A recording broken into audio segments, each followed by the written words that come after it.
আখিরাতের মধ্যে কামিয়াব হয়, কবরের মধ্যে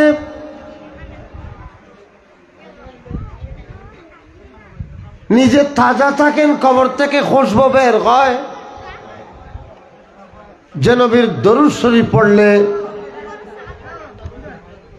বেইজ্জতি থেকে রক্ষা পাওয়া যায়, সবাই বলুন আলহামদুলিল্লাহ। সেই জিন্দা নবী, হায়াতুল নবী,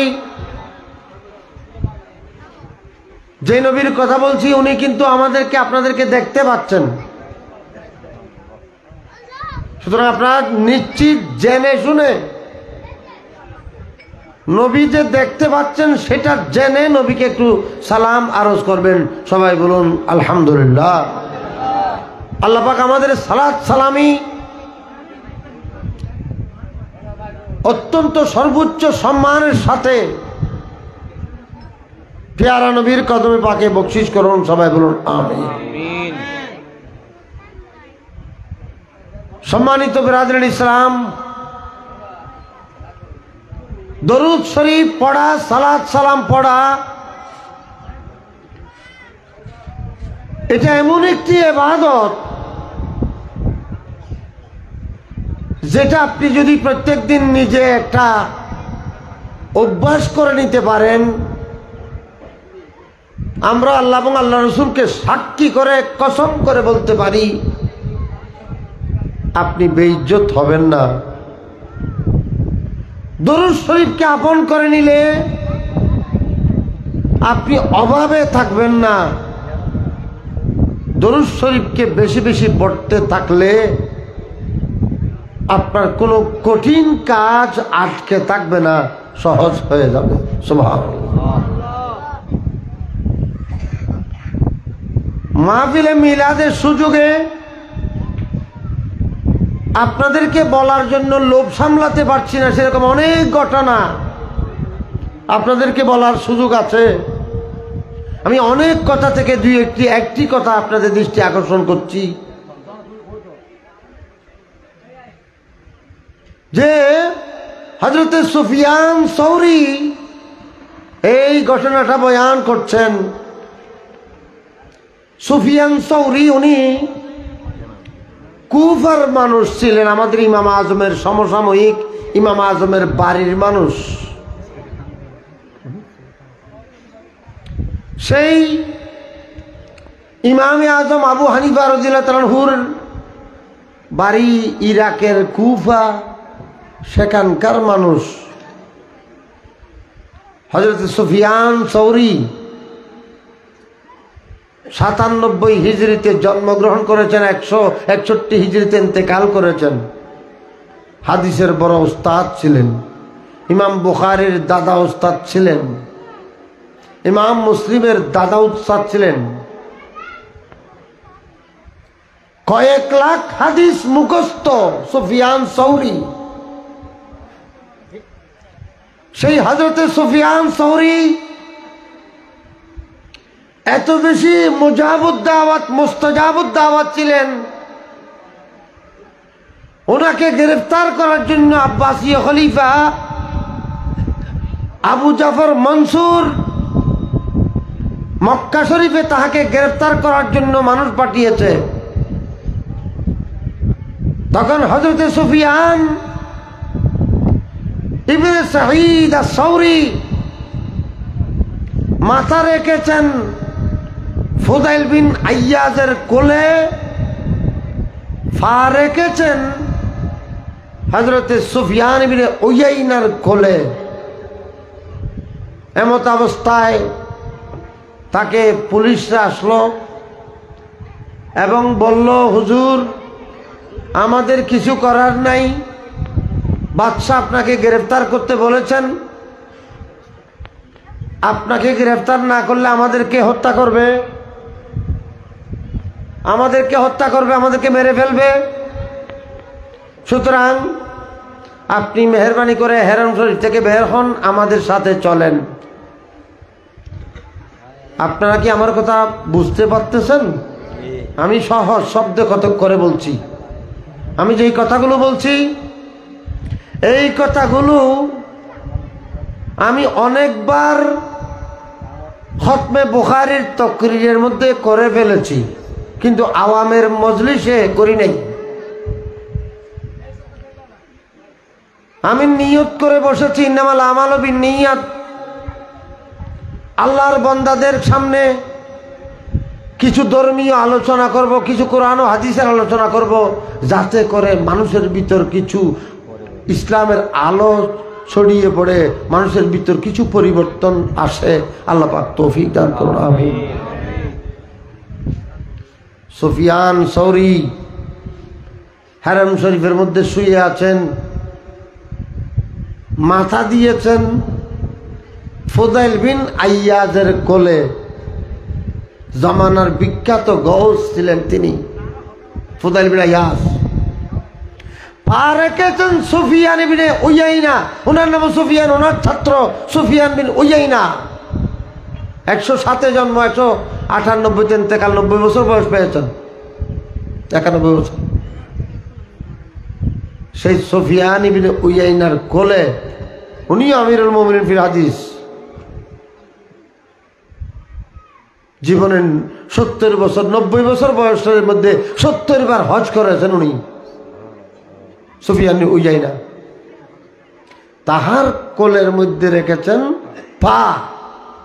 চিন্তা করেন, যিনি শুয়ে আছেন কত উঁচু পর্যায়ের মানুষ। সেই সুফিয়ানের কথা বলছিলাম। সুফিয়ানকে গ্রেফতার করার জন্য যখন পুলিশরা গেল,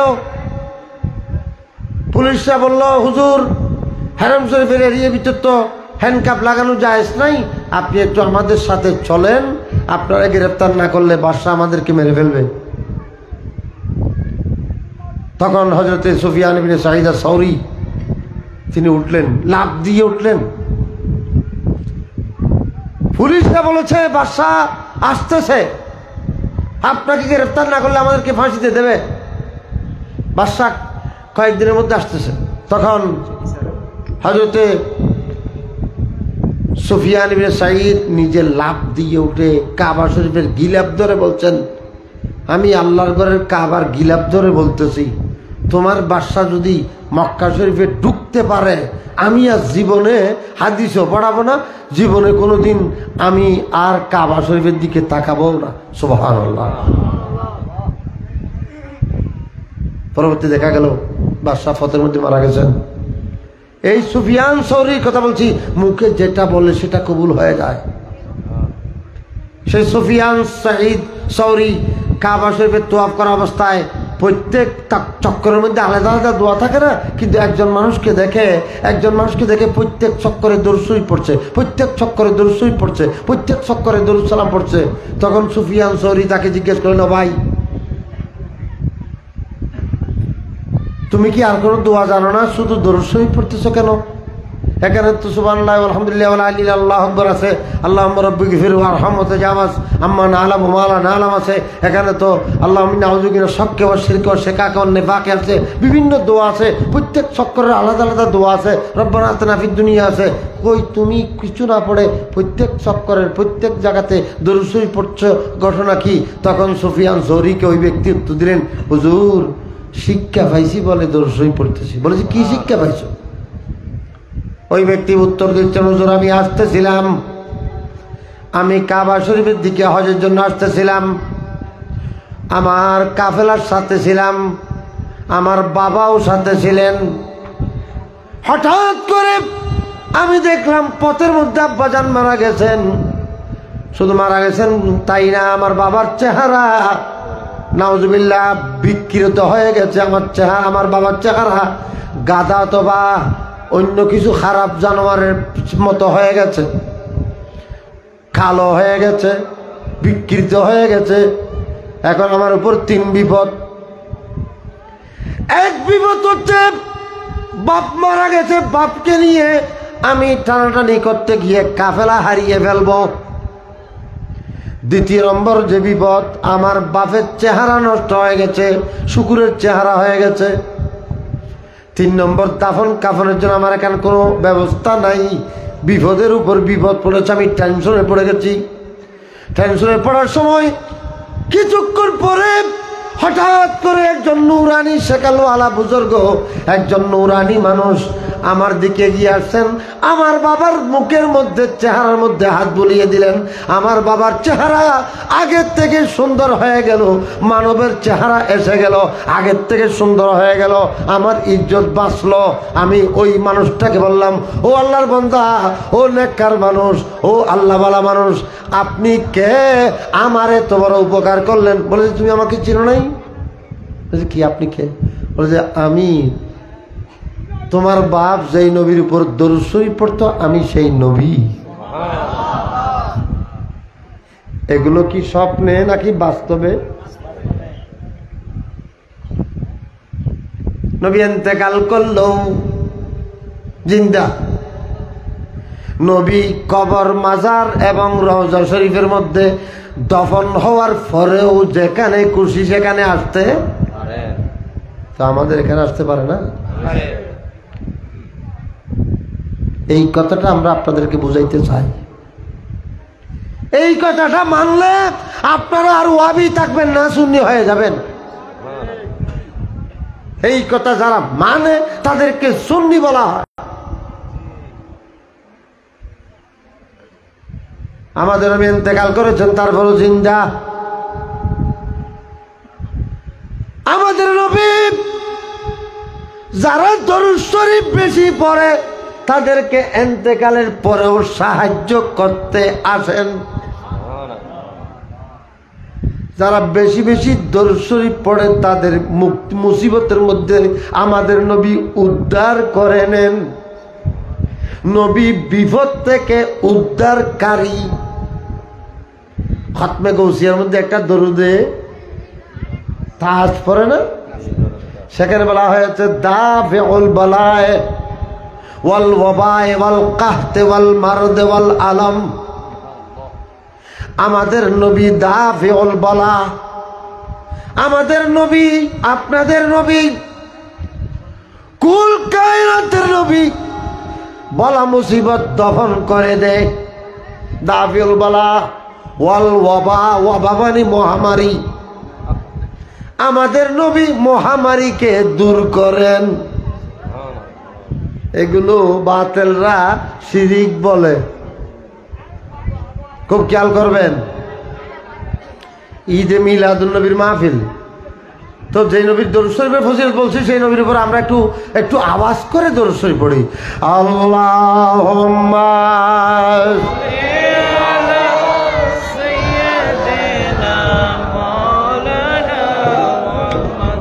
ওয়া আলা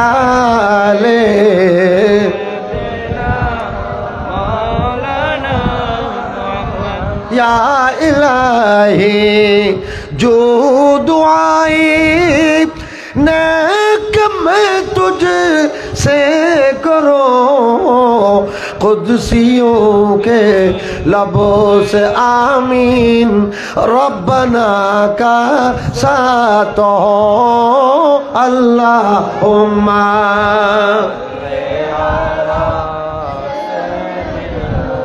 मौलाना मुहम्मद वाला ले सय्यिदना मौलाना मुहम्मद। তখন আমি আমার বাপের এই কঠিন মুহূর্তে, বিপদ শুধু আমার বাপের উপর আসে নাই, আমার উপরও আসছে। এই বিপদ থেকে উদ্ধার পেয়েছি আমার বাপ বেশি বেশি দরুদ শরীফ পড়তো। আপনারা সাধারণ মানুষ, আমার ডানে মানে ওলামা ইকরামরা আছেন, ওনারা আমার থেকে এই কথাগুলো আরো ভালো জানেন। আমি আপনাদেরকে এক বাক্যে একটি কথা জিজ্ঞেস করি, বলুন তো দরুদ শরীফ, সালাত সালাম, আমাদের দেশের মধ্যে যতগুলো পার্টি গ্রুপ আছে সব গ্রুপের মধ্যে, সব পার্টির মধ্যে দরুদ শরীফ বেশি কারা পড়ে? সুন্নিরা পড়ে। একথা কওমিরাও স্বীকার করবে, ওয়াহাবিরাও স্বীকার করবে, কওমিরাও স্বীকার করবে, জামাতিরাও স্বীকার করবে। জামাতিরা স্বীকার করতে বাধ্য হবে আমরা সুন্নিদের মতো দরুদ শরীফ পড়ি না। ওয়াহাবিরাও কওমিরাও স্বীকার করতে বাধ্য হবে আমরা সুন্নিদের মতো দরুদ শরীফ পড়ি না। তারা আমরা বেশি কেন দরুদ শরীফ পড়ি, সেই কারণে আমাদেরকে টিটকারি মারে, আমাদের বিভিন্ন দরুদ শরীফকে নিয়ে মন্তব্য করে, কমেন্ট করে। আমাদের দরুদ শরীফ বলে চিটিংকে বানানো, আমাদের দরুদ শরীফ এই সেই অনেক কথা।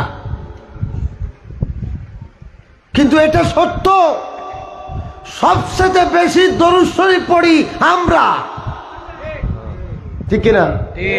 আমরা শুধু ব্যক্তিগতভাবে মাহফিলে দরুদ শরীফ বেশ পড়ি তাই না, আমরা নামাজের ভিতরেও দরুদ শরীফ পড়ি, নামাজের বাইরেও দরুদ শরীফ পড়ি, খুতবাতেও দরুদ শরীফ পড়ি, ওয়াজ মাহফিলের দরুদ শরীফ পড়ি, আজানের আগে দরুদ শরীফ পড়ি, আজানের পরে দরুদ শরীফ পড়ি, আমরা ফাতিহা দিতে দরুদ শরীফ পড়ি। আমরা আমাদের তরিকতের যেই সবক নিয়েছি সবকের মধ্যেও দরুদ শরীফ, আমাদের ফাতিহার মধ্যেও দরুদ শরীফ, আমরা উঠতে বসতে দরুদ শরীফ। হার দর্দ কি দাওয়া হে, হার দর্দ কি দাওয়া হে, সল্লে আলা मोहम्मद ताबिज हर बला है, सल्ले आला मोहम्मद सलातुन या सलामुन या हबीबल्लाह। আপনারা স্বীকার করলেন এবং বাস্তবতা সেটা, সবচেয়ে বেশি দরুদ শরীফ পড়ে সুন্নিরা।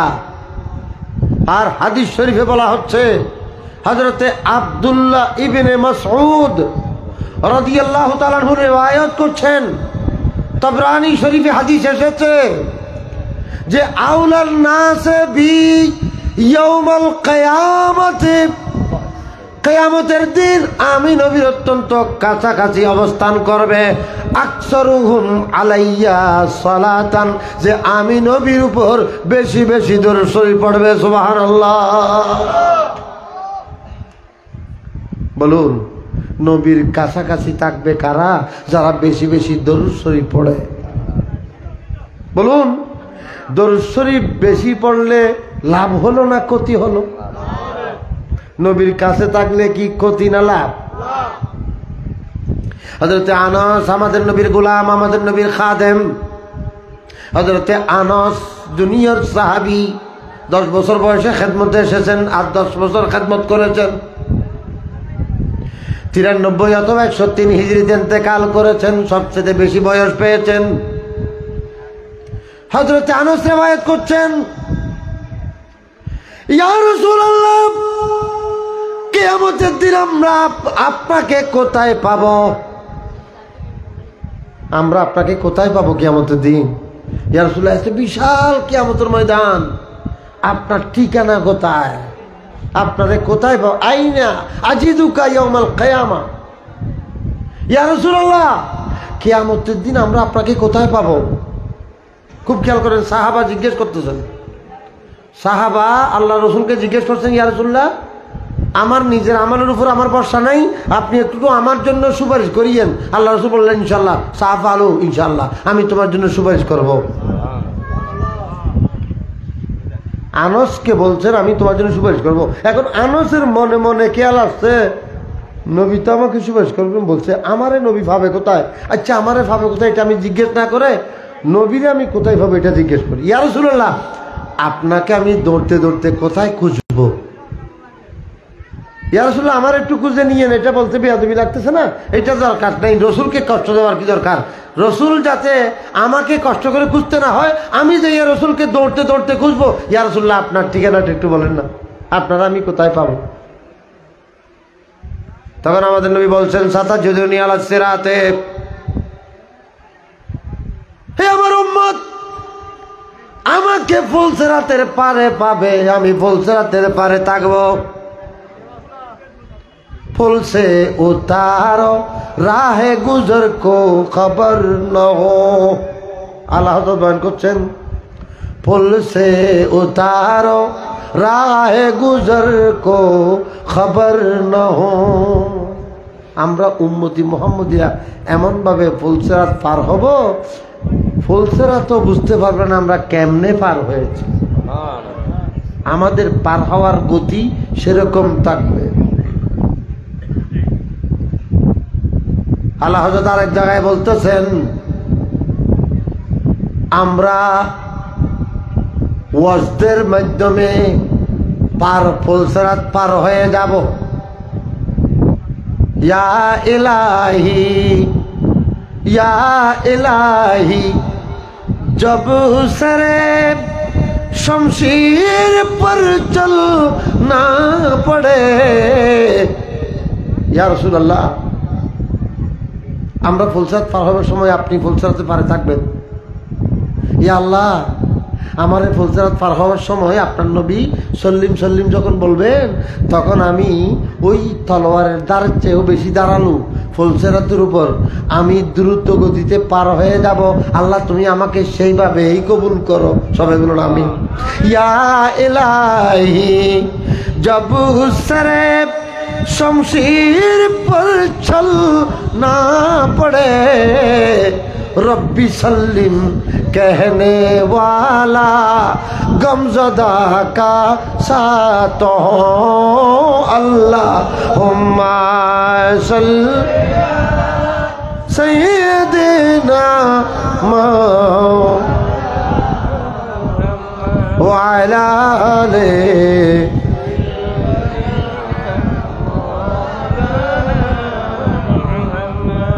হযরত, আমি আমার বিষয়বস্তু দিকে চলে যেতে হবে। আমি কথা শেষ করব দরুদ শরীফের। যে হযরত আনাস বলছেন, ইয়া রাসূলুল্লাহ, কোথায় পাবো আপনাকে? বলে যে সাতাজিদুনি আলা সিরাতে, তুমি আমাকে ফুলসিরাতে পাবে। আপনারা একটু সিরিয়াসলি চিন্তা করুন তো, আপনাদের কোনো কেউ হাসরের দিন কোথায় থাকবেন ঠিকানা লিখে দিতে পারবেন? হুজুর, আরফাতের দক্ষিণ সাইডে একটা ইয়ে থাকবে, এই সাইডে আমি থাকবো, এরকম কোনো ঠিকানা কেউ কাউকে বলতে পারবে? কিন্তু নবী বলতে পারে। আমরা সেই নবীর মিলাদ করতেছি। নবীর মিলাদ মানে নবীর আগমন হয়েছে এটা বলো না। নবীর আগমন কেন হয়েছে, কি কি লাভ হয়েছে, নবীর আর কি কথাবার্তা আছে, এটা একটু বলেন। সময় 1 ঘন্টা, আধা ঘন্টা, সময় বেশি নাই। এমনি গোটা দিন অনেক সময়, কিন্তু আমরা যখন ওয়াজ করতে বসি সময় থাকে না। এ কারণে সময় কম, কথা অনেক। আমাদের নবী মিলাদুন নবী কেন পালন করি, নবী কেন এসেছেন, কোথায় এসেছেন, কি নিয়ে আসছেন, কাদের কাছে আসছেন, এই কথাগুলো একটু সংক্ষেপে আলোচনা করেন। ঈদে মিলাদুন নবী মানে নবীর আগমনে খুশি। এখন আমরা খুশি হয়েছি নবী আসছেন। এখন আমরা একে অপরকে প্রশ্ন করি, হুজুর কে এসেছেন? বলেছেন নবী এসেছেন। কোথায় এসেছেন? তোমাদের কাছে এসেছেন। তোমাদের কাছে আসছেন। শুধু কি নবী কি শুধু সাহাবার কাছে আসছেন, নাকি আপনাদের আমাদের কাছে আসছেন? সবার কাছে আসছেন। আল্লাহ রাসূল ইরশাদ ফরমাচ্ছেন, ইন্না, আল্লাহ নবী ইরশাদ ফরমাচ্ছেন, বুইস্তু ইলাল খালকি কাফা, আমি কুল মানব জাতির কাছে আসছি, গোটা মানব জাতির সবার কাছে আসছি। এই যুগের মানুষ, সেই যুগের মানুষ, কিয়ামত পর্যন্ত সকলের কাছে আমি নবী আসছি। নবী সকলের নবী। নবী এই দেশের নবী, সেই দেশের নবী, কিয়ামত পর্যন্ত সকল মানব জাতির নবী। সকল মানব জাতির নবী যখন আসছে, আর কোন নবী আসার দরকার আছে? নবী বলছেন আমি গোটা মানব জাতির জন্য এসে গেছি। তো গোটা মানব জাতির জন্য যখন নবী এসে গেছেন, এখন আর কেউ যদি নবী আসে, তো তাকে জিজ্ঞেস করবো আমরা, তুমি কার কাছে আসছো? বলছে আমি তোমাদের কাছে আসছি।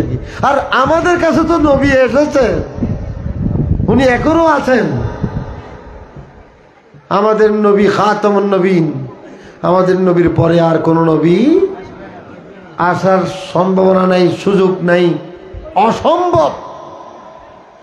আর কোন নবী আসা কি অসম্ভব। হযরত, আমাদের নবী আমাদের কাছে আসছেন। আপনারা জিজ্ঞেস করুন কি নিয়ে আসছেন? কোরআন শরীফে উত্তর দেবে কোরআন নিয়ে আসছে। কি নিয়ে আসছে? ওয়াল্লাযী আরসালা রাসূলাহু বিল হুদা ওয়া দীনিল হক, কোরআন এনেছেন, দ্বীন এনেছেন, দ্বীনে হক এনেছেন। আর কি এনেছেন? নবী উত্তর দিচ্ছেন, বুইস্তু বিমাকারিমিল আখলাকে, আমি তোমাদের জন্য উত্তম চরিত্র নিয়ে এসেছি। চরিত্র কাকে বলা হয় আমার থেকে শিখবে। আর কি এনেছেন? হুয়াল্লাযী বাআসা ফিল উম্মিয়িনা রাসূলাম মিনহুম ইয়াতলু আলাইহিম আয়াতিহি ওয়া ইউযাক্কিহিম।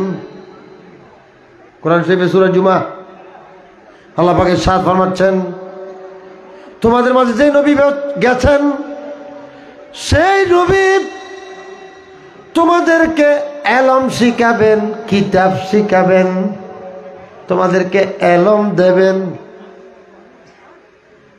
ইয়াতলু আলাইহিম আয়াতিহি, আল্লাহর কোরআন, আল্লাহর এলম তোমাদের মাঝে বিলি বন্টন করবেন। নবী এলম বন্টন করবেন। নবী নিজে বলছেন, বুইস্তু, আমি প্রেরিত হয়েছি মুআল্লিমা, এলম দেওয়ার জন্য শিক্ষক হয়ে এসেছি। শিক্ষা দেওয়ার জন্য এসেছি, শিক্ষা নেওয়ার জন্য নয়। কিসের জন্য? শিক্ষা দেওয়ার জন্য, এলম দেওয়ার জন্য। সেই কারণে আল্লাহ আমাদের নবীকে যত প্রকারের এলম আছে সব এলম দিয়ে আমার নবীকে মুআল্লিম বানিয়ে, শিক্ষক বানিয়ে দুনিয়াবাসীর কাছে পাঠিয়েছেন। দুনিয়ার যত বড় শিক্ষিত হোক না কেন সবাই নবীর কাছে ছাত্র। সুবহানাল্লাহ। নবীর ছাত্র আপনারাও, নবীর ছাত্র আমরাও, নবীর ছাত্র আমাদের ওস্তাদরাও। যত এলম আছে সব নবীর ছাত্র। নবী সবার শিক্ষক। নবী সবার কি? শিক্ষক। ঈদে মিলাদুন নবীর কথা বলতেছি আমি আপনাদেরকে। আপনারা জানেন, আমি আগেই বলেছি, আমরা যখন ওয়াজ করতে উঠি সময় আমাদেরকে তাড়া করে। কিছুক্ষণ পরে আমাদের প্রধান বক্তা চলে আসবেন। এই জন্য আমি যাহা বলবো একটু ভালো করে খেয়াল করবেন। ডানে বামে ওলামা একরামরা আছেন, আজে বাজে কথা বলার কোনো সুযোগও নাই, সময়ও নাই। এই জন্য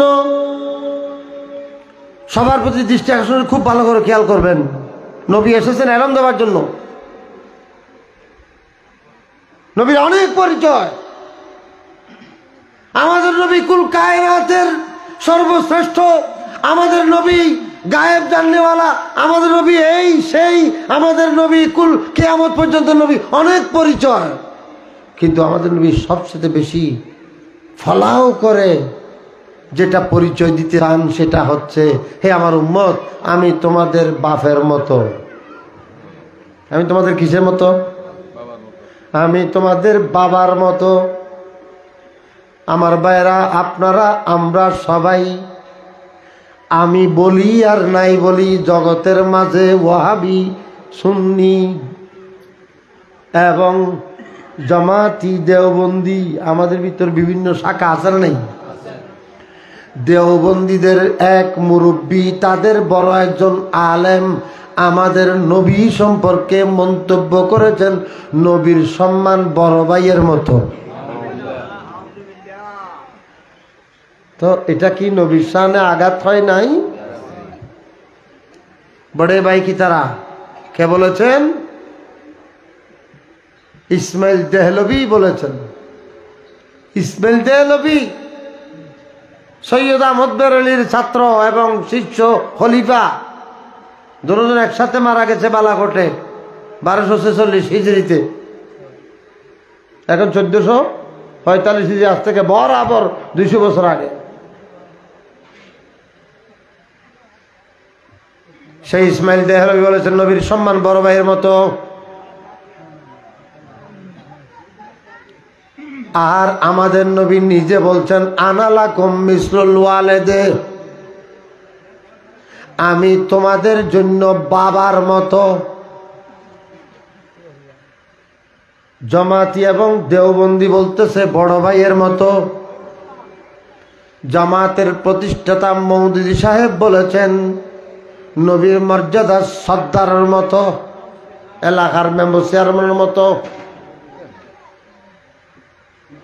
আর আমরা সুন্নিরা হাদিস অনুসারে কথা বলি, কোরআন হাদিসের বাইরে কোনো কথা বলার সুযোগ নাই। ওরা বাইরে বলুক, কিন্তু আমরা আপনাদেরকে পরিচয় দিতে চাই। ঈদে মিলাদুন নবীর মধ্যে আমরা আপনাদেরকে তালিম দিতে চাই নবীর মর্যাদা বাবার তুল্য, তবে নবী বাপ নয়। কোরআন শরীফে সূরা আহজাবে আল্লাহ পাক মানা করতেছেন মা কানা মুহাম্মাদুন আবা আহাদিম মির রিজালিকুম ওয়ালাকিন রাসূলুল্লাহি ওয়া খাতামান নবিয়্যিন। হে আমার উম্মতরা, ও হে আমার বন্ধুরা, শুনো শুনো, মুহাম্মদ তোমাদের কারো বাবা নয়। মুহাম্মদকে বাবা ডাকিও না, চাচা ডাকিও না, দুলাভাই ডাকিও না, জেঠা ডাকিও না, স্বামী ডাকিও না, তালতো ভাই ডাকিও না, শাশুড় ডাকিও না, জামাই ডাকিও না। মুহাম্মদকে কি ডাকবে? ওয়ালাকিন রাসূলুল্লাহি ওয়া খাতামান নবিয়্যিন। রাসূলুল্লাহ ডাকো, নবীকে রাসূলুল্লাহ ডাকো, নবিউল্লাহ ডাকো, ইয়াসিন ডাকো, তোহা ডাকো। আমাদের নবীকে আল্লাহ যেরকম ডেকেছেন সেরকম ডাকো। তোমাদের সম্পর্ক দিয়ে ডাকিও না। নবী নিজের পজিশন বয়ান করছেন জগতের মানুষের কাছে। আল্লাহর পরে সবচেয়ে সম্মানিত স্থান হচ্ছে মা বাবার স্থান। সবচেয়ে সম্মানিত কি? মা বাবার স্থান। সূরা বনী ইসরাঈল আল্লাহ পাক কোরআন শরীফে 15 পারাতে সূরা বনী ইসরাঈলে ইরশাদ ফরমাচ্ছেন ওয়া কাদা রাব্বুক আল্লা তা'বুদু ইল্লা ইয়াহু ওয়া বিল ওয়ালিদাইনি ইহসানা। তোমরা আল্লাহর ইবাদত করো। আল্লাহর ইবাদতের পরে সবচেয়ে বেশি সম্মান করবে, সবচেয়ে বেশি ইজ্জত করবে, সবচেয়ে বেশি মানবে তোমার মা বাপকে। তোমার কাকে? মা বাপকে। নিজের ফির থেকেও সম্মানিত, নিজের ওস্তাদ থেকেও সম্মানিত, সবচেয়ে বেশি সম্মানিত একটা ছেলের মেয়ের জন্য তার মা বাপ। সেই মা বাপকে সম্মান করতে আল্লাহ পাক কোরআনের আয়াতে নির্দেশ করেছেন।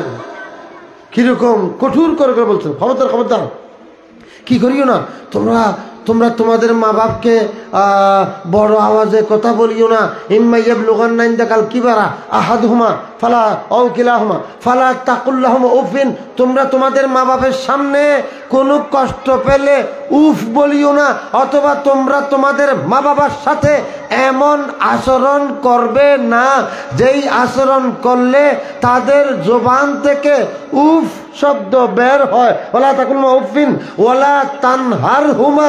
মা বাপকে তোমরা দমক দিয়ে কথা বলবে না, মা বাপকে উচ্চ আওয়াজে কথা বলবে না। খবরদার, তোমাদের শব্দ যাতে তোমাদের মা বাপের শব্দের চেয়ে উচ্চ না হয়, আওয়াজটা উঁচু না হয়, খবরদার সেরকম করে চলবা। ওয়ালা তানহারহুমা ওয়া কুল লাহুমা কওলান কারীমান। করিমান মানি লাইয়ানান। তোমরা তোমাদের মা বাবার সাথে নরম নরম কথা বলবে, নম্র কথা বলবে। ওয়াকুল্লামা কওলান করিমা ওয়াহফিদ লাহুমা জানাহাজ যুল্লি। সব সময় তোমার ইজ্জত সম্মানের সব কিছু তোমার মা বাবার ইজ্জতের জন্য কোরবান করবে, নিজের ব্যক্তিত্বকে কোরবান করবে, নিজের সম্মানকে কোরবান করবে, মা বাপের জন্য নিজের সব কিছু উৎসর্গ করবে। ওয়াকুল রব্বির হামহুমা। ইন্তেকাল করার পরে মা বাপের জন্য দোয়া করবে, জিয়ারত করবে। আল্লাহর নবী আরো ফজিলত বয়ান করেছেন, যে ব্যক্তি মা বাপের জিয়ারতের জন্য ঘর থেকে বের হয় সেই ব্যক্তিরে আল্লাহ একটা উমরা হজের সওয়াব দান করে। বলুন লাভ আছে না ক্ষতি আছে? এবং এই কথাগুলো হাদিসের কথা, এই কথাগুলো কোরআনের কথা। মা বাপকে সম্মান করলে, মা বাপকে সম্মান করলে কি হয়?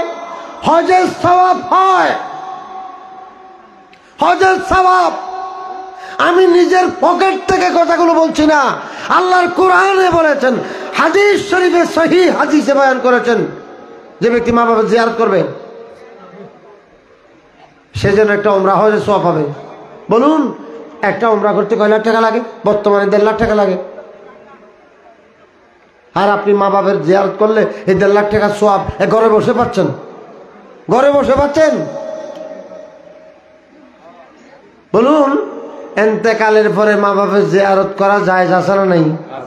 কিন্তু এই ভালো জিনিসটাকে যেটা করলে হজের সওয়াব পায়, সেই ভালো কাজটাকে পর্যন্ত মানা করতেছে যারা সুন্নি নয় তারা। এই জন্য আপনাদের ভিতরে কোনো কেউ যদি সুন্নির বাইরে অন্য কোনো বেজালের মধ্যে, গোল চক্করের মধ্যে পড়ে গেছেন, তাড়াতাড়ি তওবা করে নিজেকে হেফাজত করুন। মনে রাখবেন, জীবনের তওবার সুযোগ পাওয়া যাবে না। ভুল পথে থাকবেন না, মূল পথে থাকুন, মূল দ্বারায় থাকুন, মূল দ্বারা।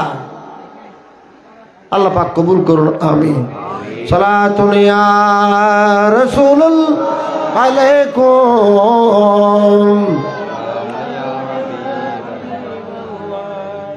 বলুন, মিলাদুন নবীর কথা বলছিলাম। নবী এসেছেন, আল্লাহ নবীর সাথে বলেছেন, আমি তোমাদের জন্য বাবার মতো। তো আমার কাজ কি? আমার কাজ, আমি কি হিসেবে তোমাদের জন্য এত সম্মানিত? বলেছে উআল্লিমুকুম, আমি তোমাদেরকে ইলম দিচ্ছি। বলুন সুবহানাল্লাহ। সালাতুন ইয়া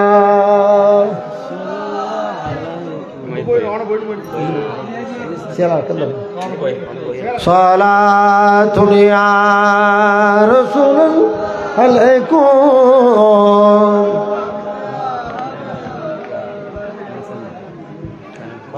সালাতুন ইয়া রাসূলুল্লাহ আলাইকুম। একটু আওয়াজ করে আল্লাহুম্মা সাল্লি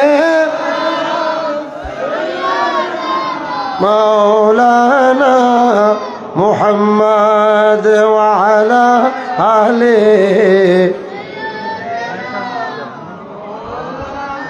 আলহামদুলিল্লাহ, আমাদের মাঝে মঞ্চ আলোকিত করেছেন আমাদের 10 নম্বর পদী ইউনিয়ন শাখা বাংলাদেশ আওয়ামী লীগের সাধারণ সম্পাদক জনাব বদিউজ্জামান সাহেব। ওনাকে আমরা আমার ব্যক্তিগত এবং মাহফিলের পক্ষ থেকে সুস্বাগতম জানাচ্ছি। আল্লাহ পাক ধর্মীয় মাহফিলে ওনার এই আন্তরিকতাকে আল্লাহ পাক কবুল করুন, আমিন। আল্লাহুম্মা সাল্লি সাইয়্যিদিনা মাওলানা মুহাম্মদ ওয়া আলা আলিহি।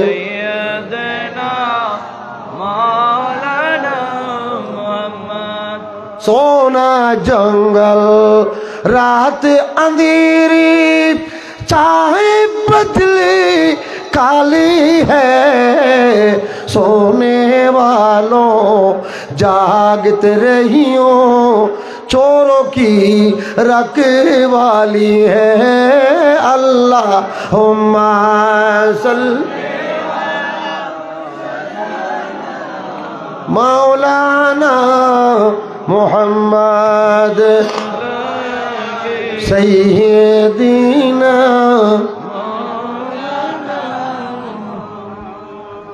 हजरात, असंख्य मुरब्बियान किराम এসেছেন, মাহফিল ভরপুর হয়ে গেছে।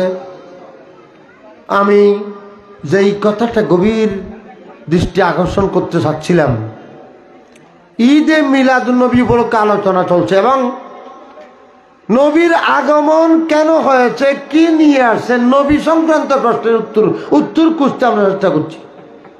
নবী কেন এসেছেন, কখন এসেছেন, কি নিয়ে এসেছেন, কাদের কাছে এসেছেন, সব প্রশ্ন আল্লাহ পাক সুবহানাহু ওয়া তাআলা কোরআন শরীফের মাধ্যমে দিয়ে দিয়েছেন। বলেছেন তোমাদের কাছে এসেছেন, লাকাদ জাআকুম, তোমাদের কাছে এসেছেন। কে এসেছে? মিনাল্লাহি, আল্লাহর পক্ষ থেকে এসেছে। কি এসেছে? নূরুন এসেছেন, রসুলুন এসেছেন, এক আয়াতে বলছেন রসুলুন সম্মানিত রসুল। রসুলুন মানি এখানে যেই দুই ফেস আছে, এই দুই ফেসটা সম্মানের জন্য এসছে, তনবিন লিত্তাযিম। সম্মানিত রসুল এসছে, এমন সম্মানিত রসুল এসেছে যেই রসুল নিজে সম্মানিত। রসুল আসার কারণে যেই জায়গাতে এসেছেন জায়গাটাও সম্মানিত। রসুল যেই ঘরের মধ্যে এসেছেন ঘরটাও সম্মানিত। যেই বংশের মধ্যে এসেছেন বংশটাও সম্মানিত। যেই জায়গাতে যেই সময়ে এসেছেন সময়টাও সম্মানিত। যেই মাসে এসেছেন যেই তারিখে এসেছেন সব কিছু সম্মানিত। রসুল সম্মানিত রসুল। এই রসুলের সাথে যা যা লাগে সব সম্মানিত। রসুলের সাথে কোন ব্যক্তি রসুলের উম্মত হতে পারলে সেও সম্মানিত হয়। আমরা যে সেই রসুলের উম্মত হয়েছি, আমাদেরকে আল্লাহ পাক বলছেন কুনতুম খায়রা উম্মত, তোমরা শ্রেষ্ঠ উম্মত হয়ে গেছো। ইয়া আল্লাহ, কিসের কারণে, কি কারণে আমরা শ্রেষ্ঠ হয়েছি? তখন আল্লাহ পাক উত্তর দিচ্ছেন যে তোমরা শ্রেষ্ঠ নবীর সাথে শ্রেষ্ঠ নবীর উম্মত হওয়ার কারণে। আল্লামা শরফুদ্দীন বুসরি রাদিয়াল্লাহু তাআলা কসিদায়ে বরদার মধ্যে বলেছেন লাম্মা দাআল্লাহু দাইনা লিতাআতিহি বিআকরামির রুসুলে কুন্না আকরামাল উমামি। হযরতে আল্লামা শরফুদ্দীন বুসরি রাদিয়াল্লাহু তাআলা তিনি বলছেন আমরা সম্মানিত আক্রমুল উমাম কেমনে হলাম, সমস্ত উম্মতের মধ্যে আমরা শ্রেষ্ঠ কেমনে হলাম? কারণ আমরা শ্রেষ্ঠ নবীর উম্মত হয়েছি। সুবহানাল্লাহ। আমি জানি না আপনারা খেয়াল করছেন কিনা, নবী এমন সম্মানিত, নবীর সাথে যাহা যাহা সংশ্লিষ্ট সব সম্মানিত। আপনি নবীর দরুদ শরীফ পড়বেন, আপনি সম্মানিত। আপনি নবীর মাহফিল করবেন, আপনি সম্মানিত। আপনি নবীর কোরআনের সাথে সম্পর্ক রাখবেন, আপনিও সম্মানিত। বলুন সুবহানাল্লাহ। আপনি সম্মানিত। নবীর সাথে যারা সম্পর্ক রাখে, যারা নবীর এলমটা নিজে শিখে, আল্লাহর নবী তাদেরকে বলেছেন যে তোমাদের মধ্যে যারা আলেম আছে তারা সর্বোচ্চ সম্মানিত। ওয়াল্লাযীনা উতুল ইলমা দারাজাত, তোমাদের মধ্যে যারা এলমওয়ালা তারা বেশি বেশি সম্মানিত। তোমাদের মধ্যে যারা কোরআন পড়ে, এখানে কোরআনের একটা মাদ্রাসা আছে না, হেফজখানা, এই কোরআনের মাদ্রাসার নাম গৌসে পাকের নামে দেওয়া হয়েছে। আব্দুল কাদের জিলানী জামে মসজিদ, এবং মাদ্রাসার নাম কি আব্দুল কাদের জিলানী হেফজখানা, গৌস পাক শাহ বাগদাদের নামে। সেই গৌসে পাকের সম্পর্কে কথা বলতে তো অনেক কথা। যে বিষয়টা আমি আপনাদের দৃষ্টি আকর্ষণ করছি, সম্মান, ইজ্জত। ইন্নামাল ইজ্জতু লিল্লাহি ওয়া লিরাসূলিহি ওয়া লিল মুমিনিন। আল্লাহ পাক কোরআন শরীফে বলছেন ইজ্জত আল্লাহর জন্য, ইজ্জত নবীর জন্য, ইজ্জত ইমানদারদের জন্য। যত প্রকারের ইজ্জত সম্মান আছে সব ইজ্জতের মালিক আল্লাহ। আল্লাহ প্রদত্ত ইজ্জত বলে নবী ইজ্জতওয়ালা, ইমানদার ইজ্জতওয়ালা। সুতরাং আপনি যদি ইজ্জতওয়ালা হতে চান, যে কোনোভাবে নবীর সাথে লেগে যান, যে কোনোভাবে, নইলে বেইজ্জতি বেইজ্জতি। আল্লাহ পাক কোরআন শরীফে সেটাও বলেছেন, যেই ব্যক্তি নবীর পথ থেকে সরে যায়, ওয়ায়াত্তাবি গায়রা সাবিলিল মুমিনিন, যে ব্যক্তি ঈমানদারদের পথ ছেড়ে বেঈমানদের পথ অনুসরণ করে। ওমান ইউশাকির রাসূল মিন বাদি মা তাবায়্যানা লাহুল হুদা, যে ব্যক্তি নবীর পথ ছেড়ে দেয়, ওয়ায়াত্তাবি গায়রা সাবিল মুমিনিন, মুমিনদের রাস্তা ছেড়ে মুনাফিকদের রাস্তায় চলে, বাতিলদের রাস্তায় চলে। আল্লাহ পাক বলছেন নুওয়াল্লিহি মা তাওয়াল্লা, সে যেদিকে যাইতে চায় আমি তাকে সেই দিকে রাস্তাটা ক্লিয়ার করে দিই। ওয়ানুসলিহি জাহান্নাম, এবং সেই দিকে সেই পথ দিয়ে আমি তাকে জাহান্নাম পর্যন্ত পৌঁছাইয়া দিই। আমার ভাইরা খুব খেয়াল করবেন, কথা শুরু হয়েছে দরুদ শরীফ নিয়ে, বলতে বলতে এলমে চলে আসলাম। আমার কথার মধ্যে অনেক কথা মধ্যখানে হাত ছাড়া হয়েছে, আমার থেকে সরে পড়েছে। আমি হযরতে আনসের হাদিস শুরু করেছিলাম, সেই আনসের হাদিস থেকে আমি এলমের কথায় চলে আসছি, মিলাদের কথায় চলে আসছি। কারণ আমি আপনাদেরকে আগেই বলেছি, সময় আমাকে ততক্ষণ সুবিধা দেবে না। আমাদের অতিথিবর্গ তশরিফ আনতেছেন, আমি যেই কথাটা একটা দুইটা কথাও যদি আপনাদের বুঝাইতে চেষ্টা করতে পারি আমি নিজেকে সার্থক মনে করব। সেটা হচ্ছে মিলাদুন নবী উপলক্ষে আজকে মাহফিল। মিলাদুন নবীর মধ্যে আলোচনা কি করব হুজুর? কিচ্ছু করা লাগবে না, নবী সম্পর্কে কথা বললে সব আলোচনা হয়ে যাবে। নবী কেন এসেছেন, কোথায় এসেছেন, কাদের কাছে এসেছেন, কি নিয়ে আসছেন? প্রথম একটা উত্তর দেন, নবী কে এসেছেন? উত্তর বলেন নূর এসেছে। কি এসেছে? আমার কথা না, ডান মানে আলেমরা আছে, কোরআনের আয়াতে বলছেন কাজ্জাকুম মিনাল্লাহি নূর, নূর এসেছে। হুজুর মিলাদ নবীর 12 তারিখ, ঈদ মিলাদ নবী 12 তারিখ, রবিউল আউয়ালের 12 তারিখ, কে এসেছেন? বলে যে নূর এসেছে, আলো এসেছে, আলো। নূরের তাফসীর কি হবে এতগুলো কথা আপনাদেরকে বলার সময় নাই। বাস একটুক জানেন যে আমাদের নবীকে কোরআনে নূর বলা হচ্ছে। এই দেশের মানুষ, রাঙ্গুনিয়ার মানুষ, রৌদারের মানুষ, উত্তর দক্ষিণ চট্টগ্রামের মানুষ, বাংলাদেশের মানুষ সেটা মানছে নাকি মানছে না এই কথা আমার মাথায় নাই।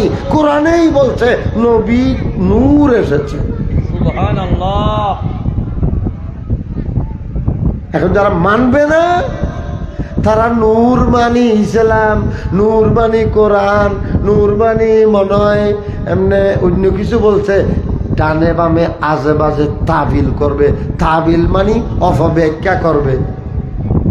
এর সোজাসুজি তর্জমা হচ্ছে কাদ জাআকুম মিনাল্লাহি নূরুন, তোমাদের কাছে আল্লাহর পক্ষ থেকে নূর এসেছে। আপনাদের প্রশ্ন, হুজুর রবিউল আউয়ালের 12 তারিখ কি এসেছে? তখন আমরা বলবো নূর এসেছে। কি এসেছে? নূর এসেছে। হুজুর কি নিয়ে আসছেন? কোরআন নামক নূর নিয়ে আসছেন। नूर वाला आया है, नूर लेकर आया है, देखो देखो सारे आलम कैसा नूर छाया है। अस्सलातु अस्सलामु अलैका या रसूल अल्लाह, अस्सलातु अस्सलामु अलैका या हबीब अल्लाह, सलातुल्लाह सलामुल्लाह हबीब अल्लाह अलैकुम। আপনারা কি বড় করে আওয়াজ করে পড়তেছেন? আপনারা, আমি জানি আপনারা পড়তেছেন, তবে আমাদের সাউন্ডের কারণে, আপনারা দূরে থাকার কারণে এখানে আসতেছে না। ঠিক আছে, ধন্যবাদ। কথা মুখতাসার, সংক্ষেপ কথা। রবিউল আউয়ালের 12 তারিখ কে কে এসেছেন? বলছে আল্লাহর নূর এসেছে। আল্লাহর কি নিয়ে আসছেন? কোরআন নামক নূর নিয়ে আসছেন। নবী কোথা থেকে এসেছেন? মিনাল্লাহি, আল্লাহর কাছ থেকে এসেছেন। বুঝা গেল নবী আমাদের কাছে আসার আগে কার কাছে ছিলেন? আল্লাহর কাছে ছিলেন। নবী যেই নূর এসেছে সেটা আল্লাহর কাছে ছিলেন। এখন আবার আরেকটা প্রশ্ন, নবী কাদের কাছে এসেছেন? তখন উত্তর হচ্ছে লাকাদ মান্নাল্লাহু আলাল মুমিনিনা। নবী কুল কায়নাতের কাছে আসলেও নবীর আশাটাকে মনে প্রাণে গ্রহণ করেছে, করবে মুমিনরা। কারা? মুমিনরা। আমি কথা লম্বা চড়া নয়, সোজাসুজি কথা বলছি। কে এসেছেন, কি নিয়ে আসছেন, কোথা থেকে আসছেন, কাদের কাছে আসছেন? আপনারা তো সবাই জানেন নবী সবার কাছে আসছেন। ওমা আরসালনাকা ইল্লা রাহমাতাল লিল আলামিন। আল্লাহর নবী কুল কায়নাতের কাছে আসছেন। কুল কায়নাতের কাছে আসলেও হিন্দু, বুদ্ধ, খ্রিস্টান, মুনাফিক, মুরতাদ, কাফের, মুমিন সবার কাছে নবী আসলেও নবীকে মূল্যায়ন করবে কিন্তু মুমিনরা। নবীকে জানলে জানবে, মানলে মানবে মুমিনরা। নবী মক্কাবাসীর কাছে এসেছেন কিন্তু মক্কাবাসী সবাই নবীকে মানে নাই। মদিনাবাসীর কাছে গেছেন, মদিনাবাসী সবাই মানে নাই। দুনিয়াবাসীর কাছে আসছেন, দুনিয়াবাসী সবাই মানে নাই। আল্লাহ পাক সেটা আগে ভাগে জানেন বলে আমরা মোমেনদেরকে, আমরা ইমানদারদেরকে সুসংবাদ জানানোর জন্য, ইমানদারদেরকে ধন্যবাদ জানানোর জন্য, আমাদেরকে শুভ সংবাদ জানানোর জন্য আমাদের জন্য স্পেশাল আয়াত নাযিল করেছেন। আমাদেরকে বলেছেন লাকাদ মান্নাল্লাহু আলাল মুমিনিনা ইয বাআসা ফীহিম রাসূলা। যখন সম্মানিত রসুল যখন পাঠিয়েছিলাম, যেই মাসে পাঠিয়েছিলাম, যেই তারিখে পাঠিয়েছিলাম, যেই ডেটে পাঠিয়েছিলাম, এই তারিখটা, মাসটা, দিনটা মুমিনদের জন্য বড় এহসানের দিন। লাকাদ মান্নাল্লাহু ইজ, আল্লাহ পাক সুবহানাহু ওয়া তাআলা বড় এহসান করেছেন ঈমানদারদের উপর। কখন? ইজ, ইজ, এই ইজ মানে মিদে মিলাদুন নবী। ইজ এটা জরফে জামান, জরফে মকান দুটোটা বোঝায়। অর্থাৎ নবী যেই সময় এসেছেন সময়টাও দামি, সেই মাসটাও দামি, দিনটাও দামি, তারিখটাও দামি, জায়গাটাও দামি। সুবহানাল্লাহ। এই দিনটাকে, মাসটাকে, তারিখটাকে যারা ধরে রাখবে, যারা পালন করবে, তারাও দামি। এই আমরা ঈদ মিলাদ করছি। আমরা এখানে আপনি যদি না মানেন, এটা আমার পক্ষ থেকে কোনো মারামারি, জোরাজোরি